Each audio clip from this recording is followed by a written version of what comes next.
এখন তুমি বলো তোমার কয় মাস চলছে? 7 মাস। বেবির বাবাকে একটু ডাকো না, দেখি ওকে। অনেক, এদিকে আসো। কি হয়েছে? উনি বেবির বাবা। কে বেবির বাবা? আমি তো কারো বেবির বাবা না। কিসের বেবি? এটা আমার বেবি না। আপনাকে তো আমি ঠিক চিনতে পারলাম না। আমি তোমার ওয়াইফ। কি অনেক? কার ওয়াইফ? 4 বছর আগে ওর সাথে আমার ফেসবুকে পরিচয় হয়, তারপর আমাদের বন্ধুত্ব, এরপরেই প্রেম হয়। কিন্তু এর মাঝখানে আমাদের কখনো দেখা হয়নি সামনাসামনি। হঠাৎ করে একদিন আমাদের বাসার সামনে চলে আসে। কে উনি? তুমি কাকে নিয়ে আসছো? আমি তো ছেলেটাকে চিনি না, খুব করে আমার বাইকের সামনে ঠাস করে পড়ে অজ্ঞান হয়ে গেল। এই বদমাশ, এই উঠো। সারা রাত কিভাবে ভং ধরে থাকবা নাকি? রাত 2টা-3টা পর্যন্ত থাকবো। তো তোমার বাবা যদি জিজ্ঞাসা করে তখন বলবো যে অনেক রাত হয়ে গেছে, আজ রাত না হয় থেকে যাই। তোমার অনেক সাহস হয়েছে তাই না? এই কি তুমি কারেন্টে তার নিয়ে আসছো কেন? এটা দিয়ে শক দিব, শুনেছি বৈদ্যুতিক শক দিলে না জ্ঞান ফিরে আসে।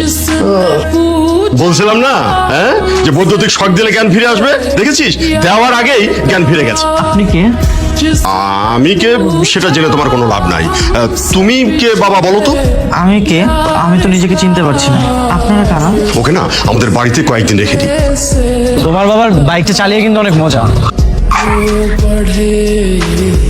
उसको सीने से लगा कर হচ্ছে কি এখানে?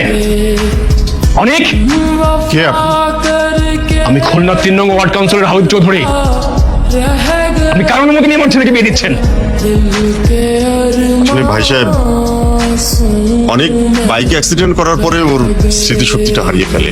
ও আর এখন কাউকে ঠিকভাবে চিনতে পারে না। আমরা অনেকদিন অপেক্ষা করার পরে ওর বিয়েটা দিচ্ছি। মিথ্যা কথা। ওর কোনো স্মৃতিশক্তি নষ্ট হয়নি। ও সবকিছু নাটক করতেছে। ওর নাম হচ্ছে অনেক। ও আমাকে ভালোবেসে এখানে আসছিল, আর এখন মৌটুসিকে দেখে পছন্দ হয়ে গেছে, তাই স্মৃতিশক্তি নষ্ট হয়ে যাওয়ার বাহানা করে ওকে বিয়ে করতে চাচ্ছে। আপনাদের নামে আমি পুলিশ কেস করব।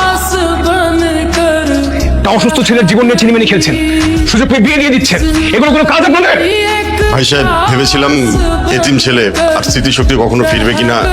আঙ্কেল, আসলে দোষটা আমার উচিত ছিল আপনাদেরকে জানানো, কিন্তু হয়েছে কি অ্যাক্সিডেন্টের দিন ওর ফোনটা হারিয়ে গিয়েছে, তাই আমি কোনো কন্ট্রাক্ট করতে পারিনি।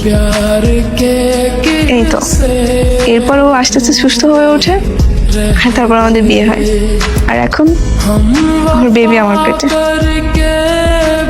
আসলে অনেক কাহিনীর পর তোমাদের এই সার্থকতাটা। কিন্তু আমি না একটা জিনিসই বুঝতে পারছি না।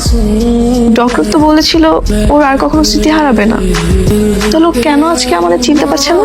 ঠিকই চিনতে পেরেছে, ও ইচ্ছে করে এমনটা করেছে। মানে